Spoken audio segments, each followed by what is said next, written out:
that, I think, is the biggest difference between men and women. Men just have brute strength. They can move incredible loads over time, over distance. But I think with women, even though we're a little bit smaller and have less mass and maybe can't move as much weight, our ability to adapt to stimuli is different than men's. And I think that's where we capitalize in helping women to train and optimize their performance, is harnessing that ability.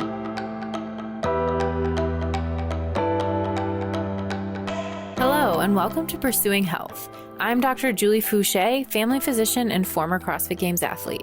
Here, I bring you information and inspiration to help bridge the gap between fitness and medicine and support your journey toward your healthiest self. Thank you so much for joining me. Now let's get started with this week's episode. All right, well, welcome to Pursuing Health. I am really excited to be here today with Dr. Carla DiGirolamo, who is an expert in women's health and all aspects of women's health in the full range of the life cycle. So she is double board certified as an OBGYN, reproductive endocrinologist, specializing in women's performance and menopause health. She's also a CrossFit Level 1 trainer, did her MDL1, a precision nutrition certified nutrition coach, and an avid CrossFit athlete, as well as a recreational athlete. She's currently a partner at Boston IVF, where she spent the last 15 years practicing as a reproductive endocrinologist, specializing in infertility and hormonal physiology in reproductive age and menopausal women. And in a year or year plus, she plans to retire from Boston IVF and launch her own practice, focusing on women's performance endocrinology, working full-time, pursuing her lifelong passion in the world of fitness and sport. So very excited to have you here, Dr. Carla, because we always have questions about women's health, and you have a lot of experience in this area, and specifically the experience of being a CrossFit athlete yourself and focused on performance. So thank you so much for taking the time today. Well, thank you for having me, Julie. I'm thrilled to be here. I'd love to just hear a bit about your background. I mean, you say that this is your lifelong passion, is really pursuing fitness and women's health relative to fitness. So what is your personal background in fitness before you found CrossFit? So I grew up in a very athletic family. My father was a semi-pro football player, and he promoted athletics in me, my siblings, from a very young age. I played softball from the time I was 7. I played high school sports. I didn't play sports in college because I had a surgery on my right leg at the end of high school. So that kind of took me out of commission for college. But at that point, I was in pre-med, studying a lot anyway. And so I was more of a gym athlete after that. So I've done just about everything. And then after residency and fellowship, I took up competitive tennis. So I played tennis for a long time. And so again, I was always in the gym. I always played sports, team sports. And then I found CrossFit when I was 45, because every year on my birthday, I always vowed to do something that was going to make me fitter the next year going forward. And so when I turned 45, awesome. I said, I've been doing group fitness and I really need something else. And right down the street from Boston IVF was a CrossFit box. No way. And so, And so I went in one day and I said, what is this all about? And they kind of threw me in there and I'm like, oh my God, I haven't jumped rope since I was 8. I haven't stood on my head until, for the last 25 years. It was an interesting wad with jump rope and handstands and things like that. Always the first workout is always always interesting when you get those skills that come up. It's so true. And then I was hooked after that. And my own personal fitness just took leaps and bounds. I was in the best shape of my life after doing CrossFit, and I'm continuing to do that. And then when the MDL1 happened, I did that. That was in 2018. I was the second graduating class. And that really was the most inspiring thing I have done in fitness. It was incredible. And just meeting other doctors, the whole concept of, athleticism was like always on the sideline, and I became a physician, and they always ran in parallel. They never came together, but it was after the MDL1 that they came together. It And then finally it was started like, to make sense. Yes. yeah, exactly. Mhm. And then it's like, well, how do I work this into my everyday practice as a fertility doctor? And so, I would try to do it, but women trying to get pregnant and having trouble getting pregnant really don't want to be out there exercising. They're afraid. There's a lot of fear out there. And Mhm. then my practice kind of took a turn. We were purchased by another entity. And so we lost our majority control. And so Mhm. now I was like, you know what? I got to do something on my own. I am going to pursue my dream. I'm going to open up my own online coaching business. So Mhm. I did that. And then I started noticing that all these menopausal age women in their mid 40s and 50s were my clients and Mhm. complaining about menopause. And I said, okay, I'm going to get a certification as a menopause health practitioner. So I did that. And then like all these elite athletes started coming to me and that's how it began. And then I was connected with Nate through Erica Snyder, one of your amazing coaches at Wild Mhm. Health, and here I am. So I just decided this is really taking off. I'm so passionate about it, and I can't wait to do it full time. Super exciting. And I know we're very excited to have you at Wild Health as a resource with all of your knowledge and experience. Um, I love that you have looked at women's health across the full spectrum, like you said, and it just came based on demand, based on the patients that you were seeing. And so I'd love to spend some time talking about a few of those different scenarios that you interact with frequently and just breaking down some general information for people. But before we do that, maybe we could start with just looking at the differences between men and women. We have this menstrual cycle where things are not the same throughout the course of a month, and how you would advise or look at that, or advise women to look at that as they may alter their training or their nutrition or just their general lifestyle approach during those different phases of the cycle. Sure. So, yes, the menstrual cycle is the biggest difference. And the other thing that's different is a woman's ability to adapt. So, when you think about when women get pregnant, what the heart does. The heart has to handle 50% more cardiac output than it did before pregnancy. The Mm-hmm. lungs increase their capacity, the ribs expand, and, the abdomen has to accommodate now a, potentially 8-pound human being. Mm-hmm. And, there's changes in cartilage, there's changes all over the body. And the adaptation of the cardiovascular system that a woman has to do is really profound. So, and it's a very, very highly conserved, very important thing because it's the perpetuation of the species. And so a woman's ability to adapt, which essentially is what fitness is, when we do the MDL1 and we think about CrossFit methodology, what is it? It is adaptation to the stimulus. And so women have a particularly incredible ability to adapt, as evidenced by their ability to adapt in pregnancy. And the shocking thing is that seemingly very unhealthy and unfit people can go through pregnancy very easily. So imagine a fit person, imagine an elite athlete and what their adaptation is capable Mm-hmm. of. So that I think is the biggest difference between men and women. Men just have brute strength. They can move incredible loads over time, over distance. But I think with women, even though we're a little bit smaller and have less mass and maybe can't move as much weight, our ability to adapt to stimuli is different than men's. And I think that's where we capitalize in helping women to train and optimize their performance, is harnessing that ability. I And love that. And I just, so listen to that. All the women listening, is that you are great at adapting, and just even thinking about that in day-to-day life as maybe a mantra or an affirmation, because it comes in so many different ways. And I think, just thinking about women in general, I think are built to be able to handle a lot of different types of things coming at them at once, whether it's fitness adaptation or adapting to pregnancy or just adapting to day-to-day life.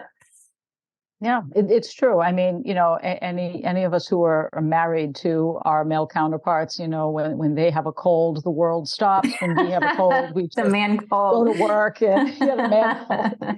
great. Exactly. That's And great. the menstrual cycle is a vital sign for that the adaptive ability. And so that's where we kind of have to look is, when a woman is in her optimal health, her menstrual cycles are going, and we can train to those menstrual cycles. And that's different for every woman, but there are some basic principles of, what types of training and the way nutrients are metabolized during certain parts of the cycle that can be capitalized on.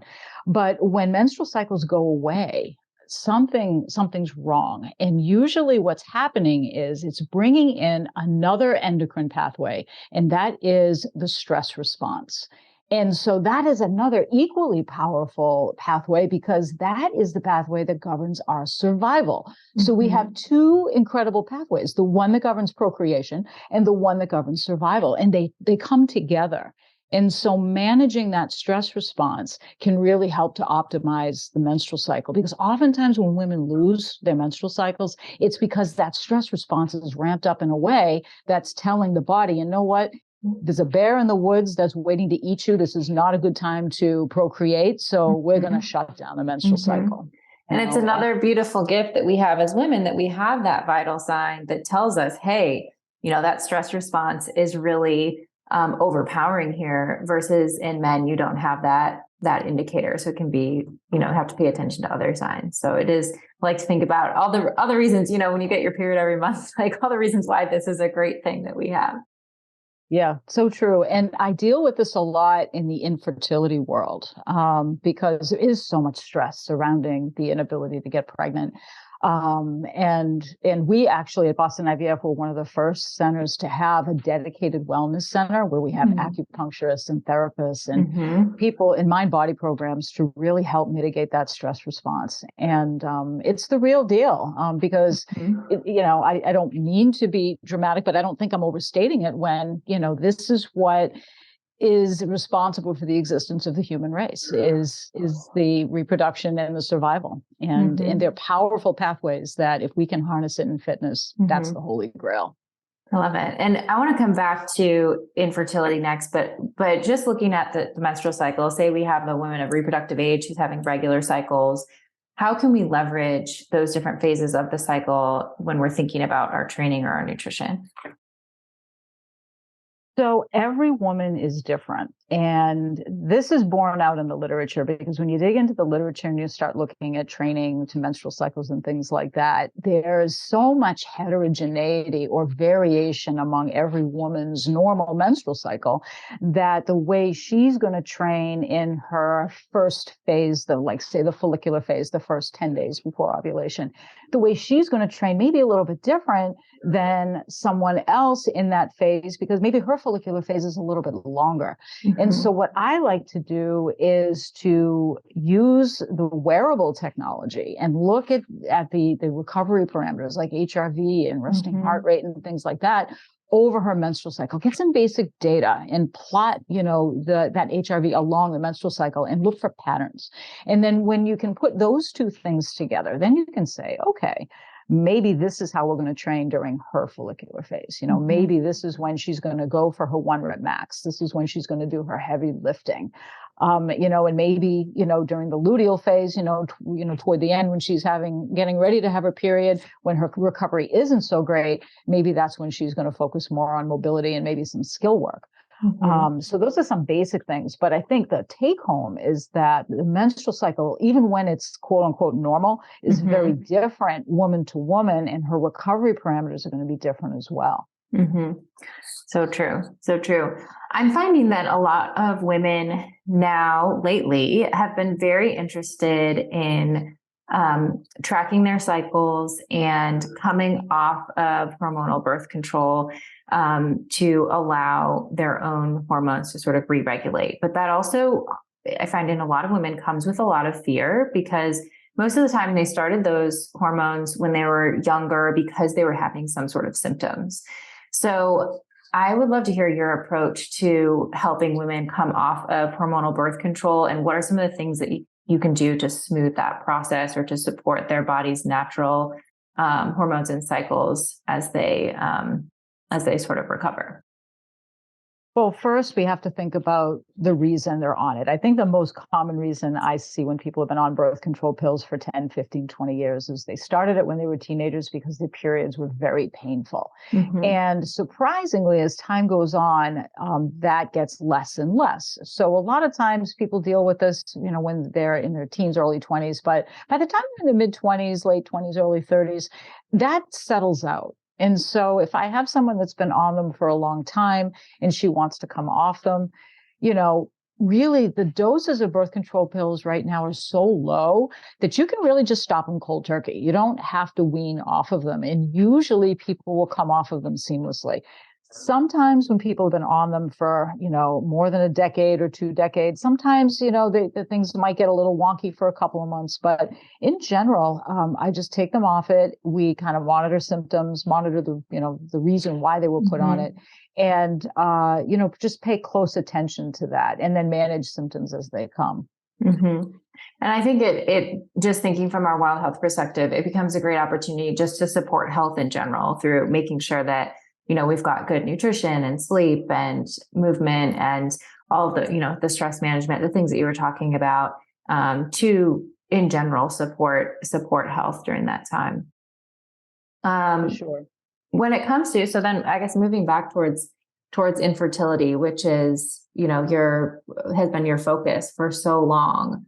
I'd love to hear, obviously there's a point where someone needs to come see someone like you, where they are experiencing infertility and they really need help.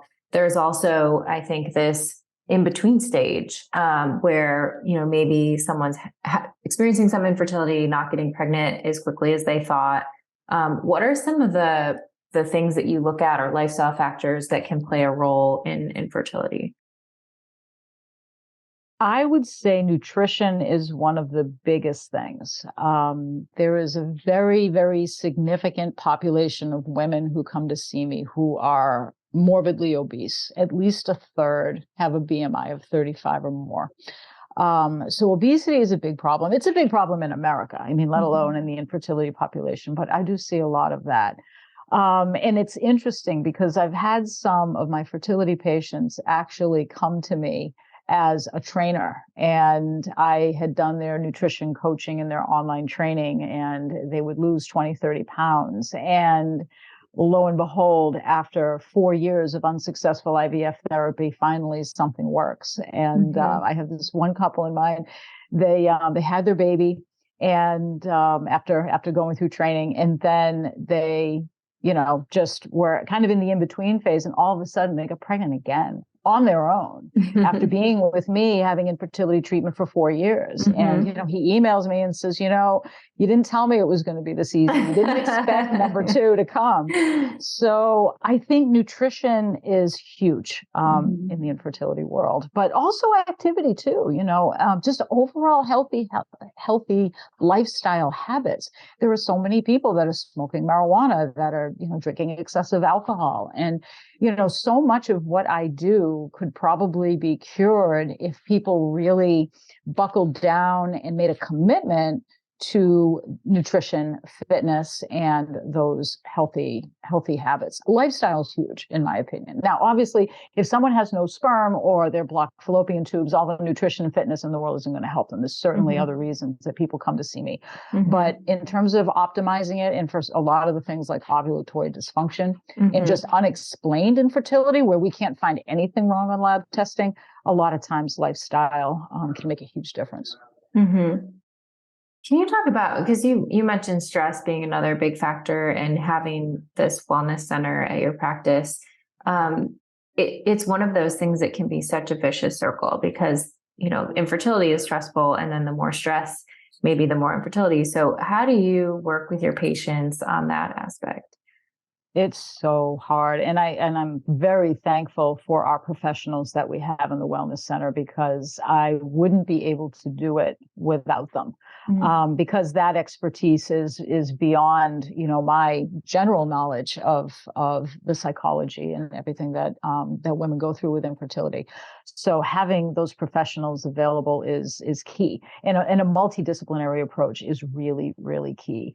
And, but for myself, before I send them to the professional, I ask them, what do you do for stress relief, and spend some time with them during the visit. What is causing you stress, and what do you do for relief? Because there's, a lot of the things they can't control, but you can control how you deal with it and how you manage it. And we talk a lot about meditation. We have a lot of acupuncturists at our practice, and acupuncture for infertility has really evolved as like a little mini subspecialty in and of itself. So I recommend that people try that. Now, if someone's needle phobic, that may not be the best way to go. If they're terrified of needles, acupuncture is not going to be stress relieving for them. But for most people do like it. Even just regular massage. Anything that helps them to relax. I try to dig into that and tell them, just take 15 minutes a day, close the door, turn off the lights, and just spend that time on yourself, just to try to dial down that stress response and that sympathetic drive that's always on. So it's really very individual, because what's stress relieving for some people may not be for others. So you have to dig deep and find out what their individual issues are. Totally. And I love that contrast that you had at the beginning about sort of the stress response and fertility, being like thinking about it from an evolutionary perspective, and thinking about the stress response really is neurological. I think so many people, it's a very ambiguous concept for a lot of people to think like, well, of course we all have stress, and like, how is meditation helping me? But when you really think about your nervous system and being in this sympathetic state, and then trying to find ways, as you said, that are going to be different for every person, but how do you help your nervous system calm down and get into more of a parasympathetic state? And there are so many different tools that you can use for that. Like you said, from regular massage to acupuncture to meditation, breath work, just taking, looking at even your overall allostatic load. So it might not even be the psychological stress. It might be too much exercise or not enough exercise. It might be over under nutrition. There's so many different ways, environmental stressors, that our bodies, they're so sensitive to all of these different factors that contribute to our overall stress load. Yeah. And, the sympathetic nervous system doesn't know the difference. It was programmed to combat the bear in the woods, back in, evolutionary times. It was about the physical threats of, being eaten by a coyote or a bear or whatever. And so, our bodies don't know the difference between the bear in the woods and the wad you're about to do. Right. When you look at the whiteboard and you get that feeling, I know so many times that I'd go in and I'd be like, oh my God, what is, and you get that feeling. It's like the sympathetic drive doesn't know the difference. It could be a bear. It could be the wad you're doing. Sometimes the bear is the better alternative. I was just going to say, depending on what workout you have. Yeah. This is true. So, to your point, there's so many different stressors, and that stress response looks at them all the same. It looks at them as a threat. And when the body sees a threat, it directly shuts down the reproductive system, because it's like threat equals don't have babies. It's very primitive. And managing that is not always easy, because it's such a powerful, powerful pathway. It totally is. And just thinking about that in general, I think about exercise is such a good thing, but it does put you in your sympathetic. And so, one thing that I found to be really helpful for people is even spending a few minutes in a parasympathetic breathing pattern after a workout, as you're recovering, doing some 4-7-8 breathing to help transition, so that as you go into the rest of your day, you're not stuck in that sympathetic state as much. Yeah, absolutely. I do that myself. Awesome. Especially as we get older. I'm in my 50s, and I'm in that change stage of my life, and my sympathetic nervous system is not always tempered, because, don't have that estrogen anymore. So now, more than when I was in my 20s and 30s, I have to focus on that because I don't have the estrogen around anymore to, to be that sponge to absorb that sympathetic drive. So I spend more time than I ever did. And it really helps. It really, really, really helps. Sometimes just a long meditative run will aid in recovery. But yeah, I do. I pay much more attention to that now in this stage of my life than I ever did. But for any athlete, especially the high level elite athletes, as you've been there, that recovery is so important mentally, physically, when you're training at that high of a level. Absolutely. And it's not always, sometimes you'll feel relief right away, but it's one of those things that you notice the benefits over time. So I think it can be hard, especially to get started with something like meditation, because you think, oh my gosh, did that even do anything? I just sat there for 5 or 10 minutes. But doing it consistently over weeks and months, and even having numbers track, like you mentioned, HRV or other symptoms or things that you're tracking to be able to see the improvement, you really can start to notice. So super cool that you do that after your workouts. On the topic of stress, I thought we could also talk about another really common scenario that I see in patients, and it's especially I think in the CrossFit population, is this idea of low energy availability or HPA axis dysfunction. And I think we see it in men and women, but with women, like you said, we have that fifth vital sign, which is another indicator for us of our menstrual cycles. But this is a situation where I would see a person who is exercising a lot, who's doing a lot of intense CrossFit workouts, who is also probably experiencing stress in other areas of life. Maybe has family, maybe has a job that's stressful, taking care of aging parents, and they're having difficulty losing weight. And so they're cutting calories more and more, and then maybe even experiencing more fatigue, other symptoms that may come on. And it's very counterintuitive, because oftentimes you think, wow, I'm gaining weight, or am I able to lose weight? So I need to cut calories. But can you explain sort of what's happening in that situation? And then especially in women who are reproductive age, what's going on with their menstrual cycles there? Yeah, LEA is huge, not just for the reproductive age women, but it's huge in the perimenopausal and menopausal population, because there's so many other changes that are going on at that time that trigger people to say, oh my God, I have body composition changes. I have to eat less and train more.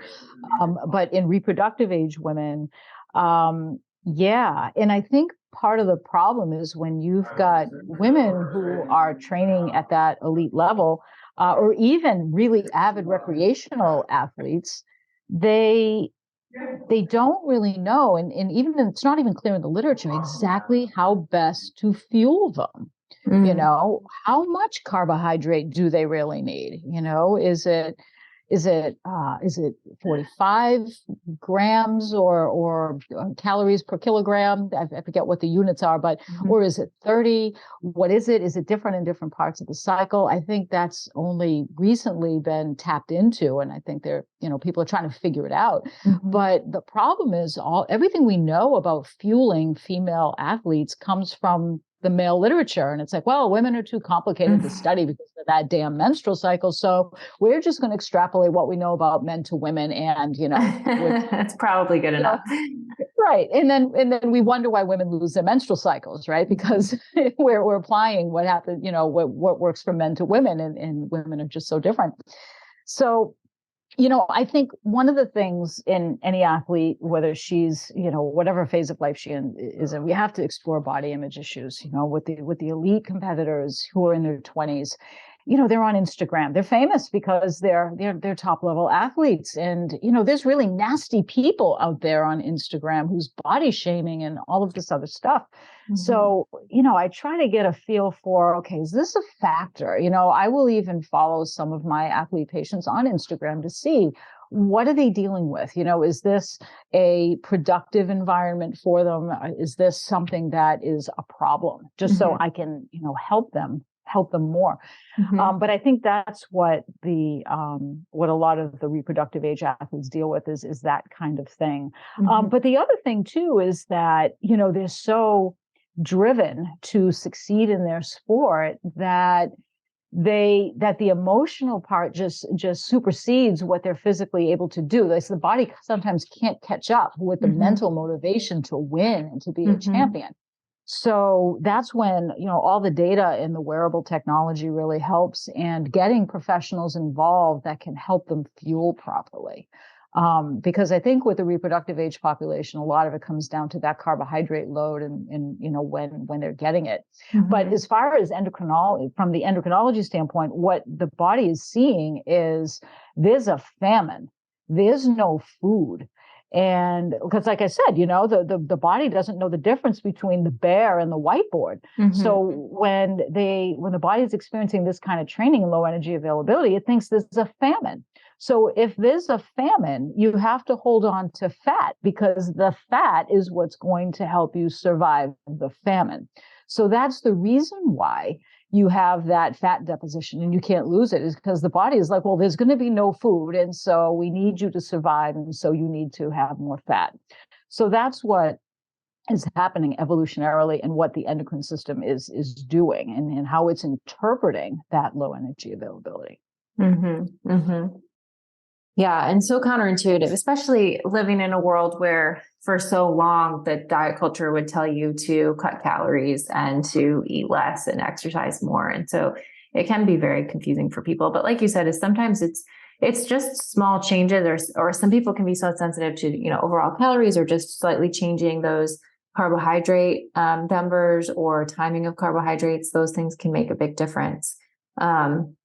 When you have a woman, so a woman who is not having her cycle because she's in this state of relative energy deficiency, what are the implications of that? I think there's, you think about risks and benefits. Maybe they feel like they're able to perform better, but what are the kind of conversations you have around that with your patients? So if I have someone who comes to me for the first time and I'm getting to know them, I think I want to make sure I exclude any other reason why she may not have her periods. Does she have thyroid dysfunction? Does she have a prolactinoma, which is a lesion in the pituitary gland, for our viewer or listeners who don't know what that is? That is a hormone that can be secreted that can stop your periods, just because there's a little growth in one of the glands that comes off the base of the brain. So you have to kind of exclude these things. Does she have PCOS, polycystic ovarian syndrome?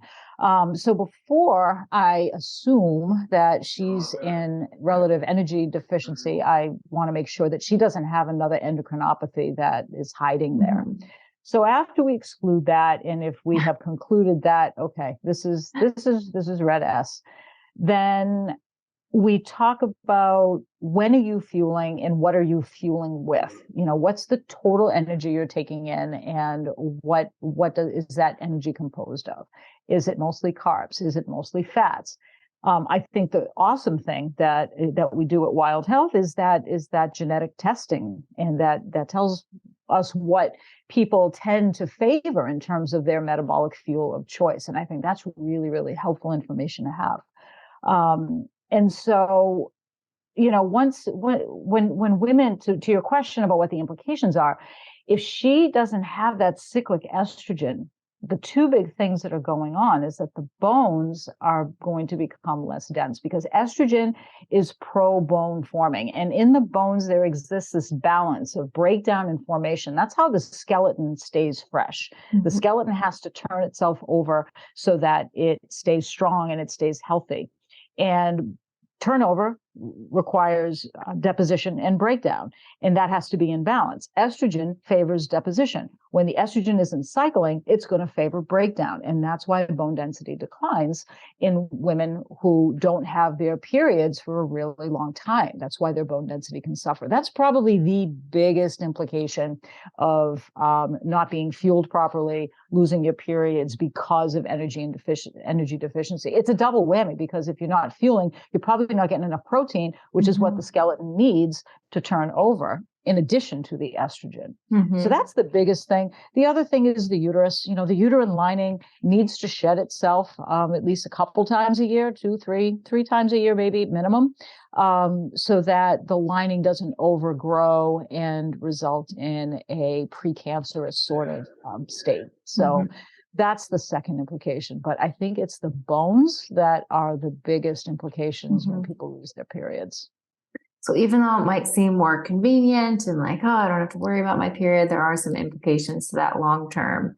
Sure. And I think thinking about it, as you said, as a vital sign is another great way to think. Like if I'm in a state of health, my vital signs should all be sort of indicating that and sort of using that as one of the markers.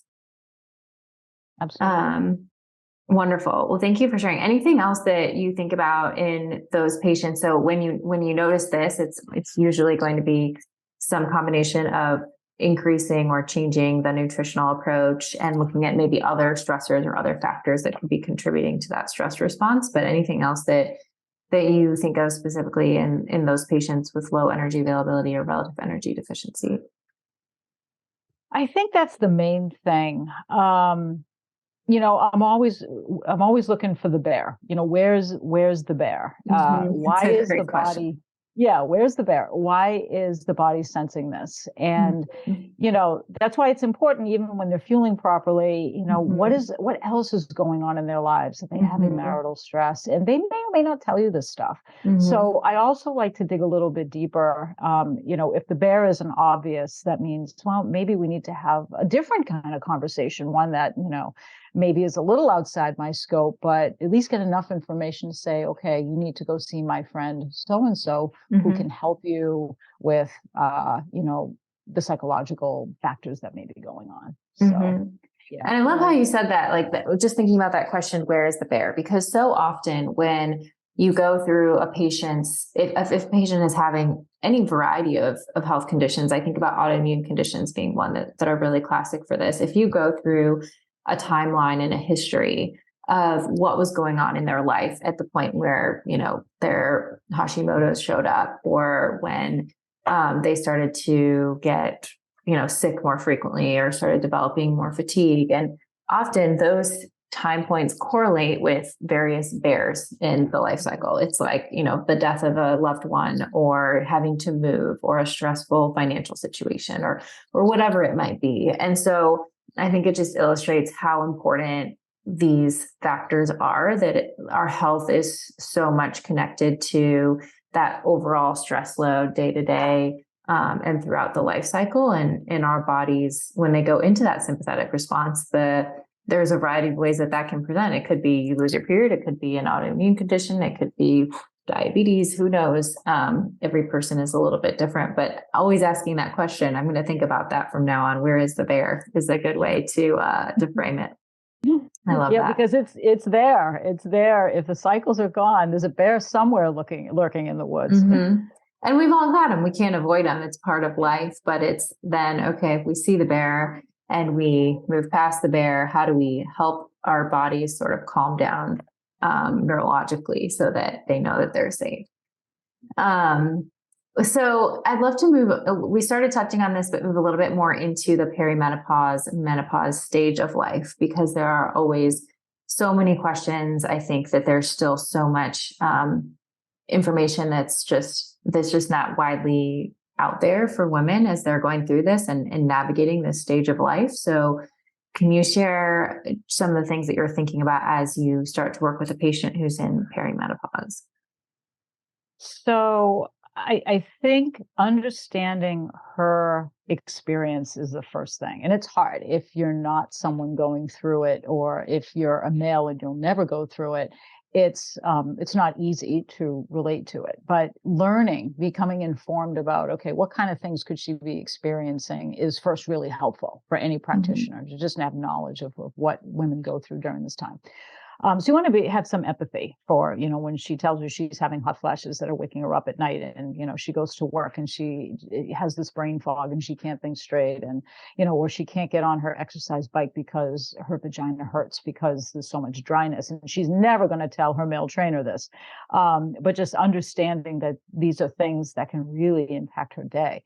So understanding her experience is one. The second thing, and this is so hard to overcome, but every time I hear or see this, it makes my head explode. About this is a time when a woman has to, be gentle with herself, and she shouldn't exert herself too much. This is the absolute wrong thing, because never in anyone's time of their life does it apply that if you don't use it, you will lose it. Because what is happening when estrogen levels are becoming erratic and ultimately flatlining is that muscle mass declines just like bone mass does.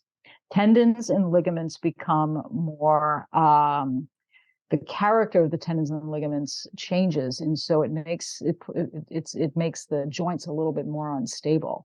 So that doesn't mean that you stop doing certain things. What it means is that you train to do those certain things. That means that, okay, if my shoulder joint is going to start getting more lax, I need to do more rotator cuff work.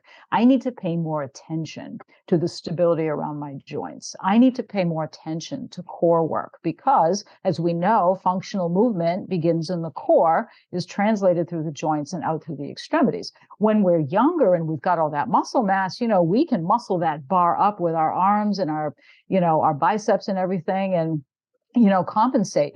But once you get to this phase of our life, we just have to pay more attention because the joints aren't going to allow us to do that. That's when you get injured. So you have to think about things a little more pragmatically.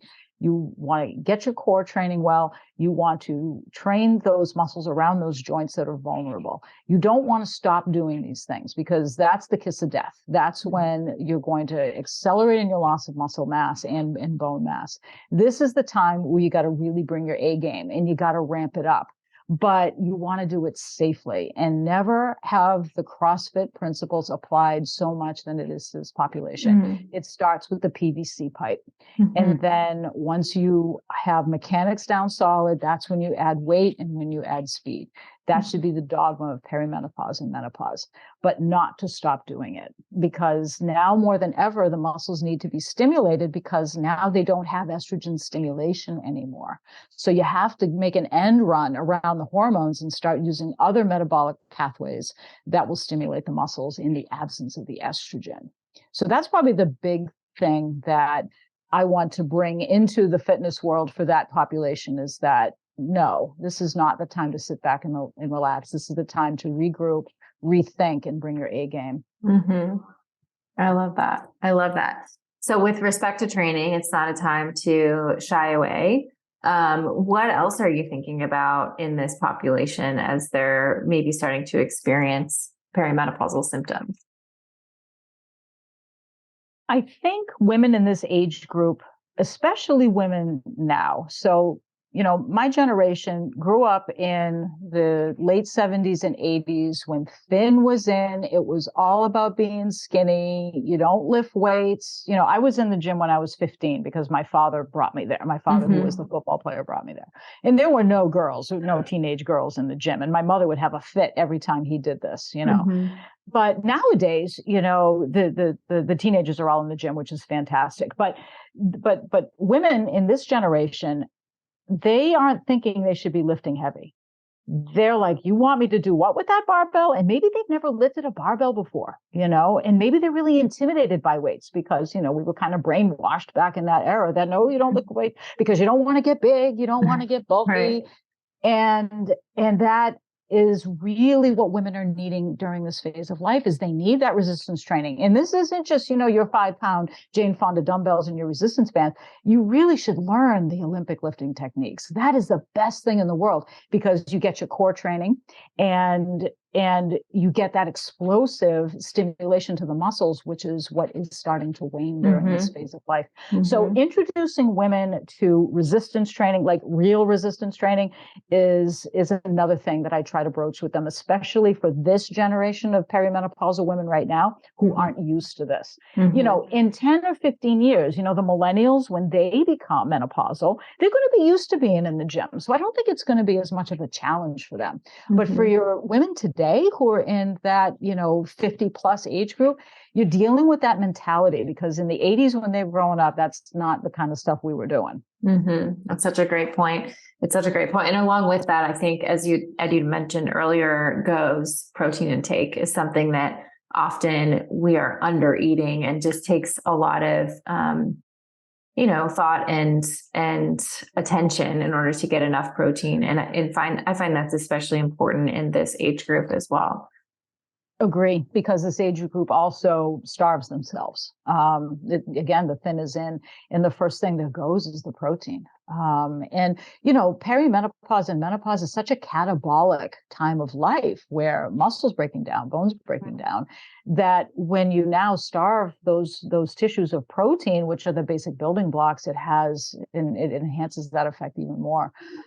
So yeah, not only protein, but creatine is really, really key for this population. And, the primary care doctor's like, what, creatine? Or that's just for the big, muscle heads. No, there's some great research out there.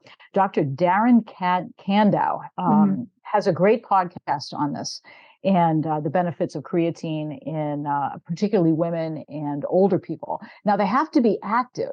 Creatine doesn't work for sedentary people. The muscles need the substrate, and the creatine needs something to act upon. So it works well in people who are doing some resistance training. But I think personally, every quote unquote, with the exception of certain, medical conditions, every woman should be on creatine. I think it's a great point, and is helpful for so many more reasons just than muscle performance. And so I love that you brought that up. There's a lot of neurological benefits too for creatine as well.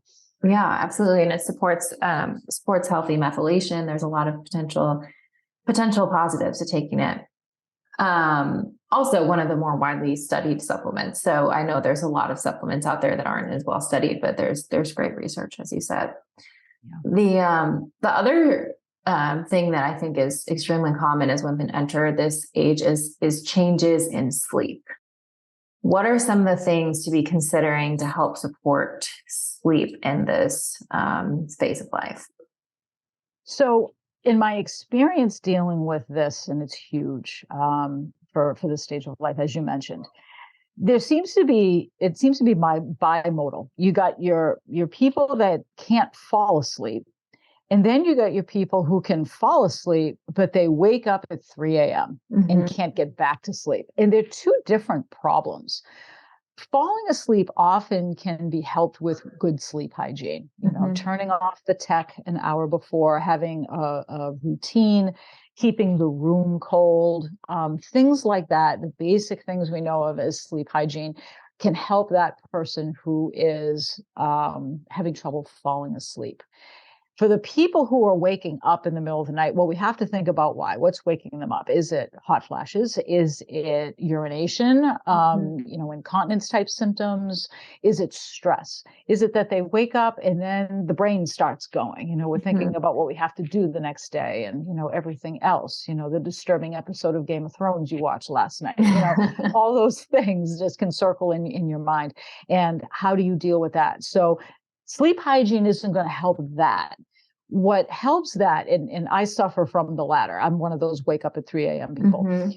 Meditation was huge in helping me to beat that. And that is one of the tools that it was for me a lifesaver. When you wake up and you might have a hot flash and just get through it. But during the time that you're dealing with the hot flash, which is only going to be about 10 minutes or so, you have to turn your mind away from, the stuff you have to do tomorrow and onto something else. And that's where focusing on breathing, focusing on, a sort of mantra or other things in meditation that can really help you steer your thoughts away from that abyss that you can fall into, and then you're up for the day.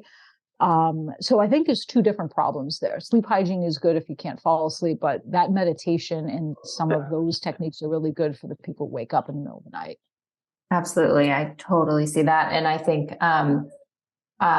for one thing I found to be really useful, especially if it's waking up with the mind going crazy, is actually journaling right there in the middle of the night, just getting the thoughts out on paper. And then that can be really helpful in allowing you to fall back to sleep. Yeah, sure. The other thing that I was thinking about sleep, was the energy deficiency again. So I think I've also seen that in patients who are not getting enough calories during the day, or maybe need some more carbohydrates, that end up having frequent nighttime wake ups. So that's something else that can certainly happen when you have low energy availability. Yeah, and it can make diagnosing menopausal symptoms very challenging because a lot of menopausal symptoms look just like LEA. The brain fog, the irritability, the mood changes, the difficulty sleeping. So Even irregular periods. Yeah. yeah, all of that. It really it overlaps with menopausal symptoms. So whenever I have a woman in that age group, usually they're athletes that are coming to see me. The first thing is I go right to the whole energy thing. And I usually send them off to a nutritionist, because sometimes you can just tell, they tell you that they've eaten 3 celery sticks and a couple of hard-boiled eggs and they just ran a half marathon and maybe had a piece of toast, when they got home. So you can kind of know when they have it. And I just send them to a sports nutritionist. That's the first thing I do. It's like, look, get your nutrition optimized, get out of your LEA state, and then see what your symptoms are doing. And if you still have those symptoms come back, we can talk about hormone therapy if they're still disruptive. Yeah, totally. Totally. Well, anything else that you want to leave us with just in general, things that you see commonly, things that you think women would benefit from knowing before we wrap up with our final few questions? I think as women, no matter what age group we're in, we're too hard on ourselves. We have trouble being kind to ourselves. I'll raise my hand for that one. Yeah, right. I think all of us, for sure.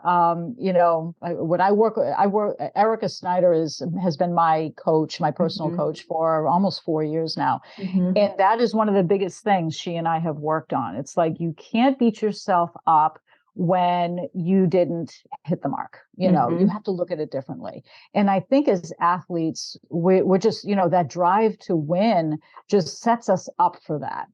And, I think that's what we have to pay attention. And I mean, whether you're an athlete or not, if you're a high achieving woman, whether it's in sport or in your career or whatever, to be that driven, the flip side of that is you may not be always so nice to yourself. So I think that's a really important thing. Be good to yourself and your body will be good to you back. I love that. I'm so glad that you said that, because I think that is, and you think about too, just the voice that we have, that inner voice, that self-talk, and how much that could be the bear, even just having that constant negative self-talk is putting your body into a sympathetic state. So there's so much, this whole field of psychoneuroimmunology where we know our thoughts are related to our physiology, our hormones, our immune system health. And so even starting with the basics of what are the quality of your thoughts and are you speaking kindly to yourself, it has huge health implications. For sure. You could be your own bear. That's right. Well, this has been awesome, Carla. I want to close with 3 questions I ask everyone at the end of the podcast. The first is, what are the 3 things that you do on a regular basis that have the biggest positive impact on your health? I am very committed to my fitness and my nutrition. The world could be blowing up around me and I'm still in my basement getting my workout in. I make it a priority. My family knows, don't come downstairs when I'm in the middle of my workout. You have to prioritize that. That's probably the biggest thing. It's my commitment. It's my rock. It's my foundation. I love that. And I love for everyone knowing what those necessities are, those things that are just non-negotiable. Like if that's for you 3 workouts a week, or it's certain things about your nutrition and just sticking to those. And like you said, it's all about the consistency and protecting that time. What's one thing that you think would have a big impact on your health, but you have a hard time implementing it, or something you're working on? I think it's the stress reduction. As much as I talk about it and know that this is what I have to do, knowing the bear is there and figuring out how to deal with the bear are 2 different things. Totally. I can identify the bear. I know where the bears are, but how do I deal with it? And, that's why I have a coach. I think having a coach is so key, because you oftentimes need help dealing with that stuff and you have to know when to ask for help. And having my coach, Erica is my rock. She really is. And I am a different person and a better athlete because of her. Because she helps me know how to deal with the bear. Oh, I love that.